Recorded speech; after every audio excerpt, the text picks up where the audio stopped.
Taga-Oton, Iloilo nakuha ang titulo nga National Master sa online chess tournament nga ginhiwat sa National Chess Federation of the Philippines. Ining gitutukan ni Zen Kilantang.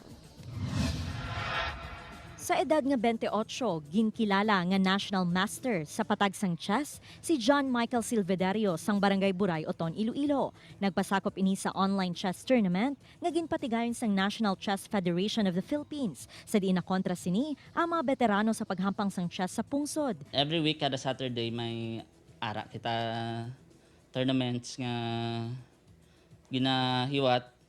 Amo to, depende sa performance mo, kagihatag sa imong title nga na. And luckily, sang October nga ni, after playing sang 4 ka tournaments nga may ang performance ko, ginatag nila sa akon ang National Master nga title. Suno kay Silvederio, nahiligan na sini ang paghampang sang chess humalin sang grade 6. Tubdum nangin coach ini sang isa ka academy sa pungsod Dubai apang nagpauli ini sa Iloilo sang Disyembre.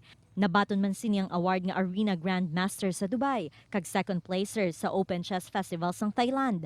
Aminado ini nga mabudlay nga mangin chess player. Apang kun may pasyon, wala sang imposible para malabot ang handom. Ang obraw nila is i-make use nila ni ang pandemic para mas maging bakod pag yun ang ilang pang like sa akon na obra kung wala ko tudlo, kung wala ko research ko. Kay pwede ka man katuon nga ikaw lang mismo mo, so padayon lang gid nga tuon kay amo na makapamayo sa ngampang.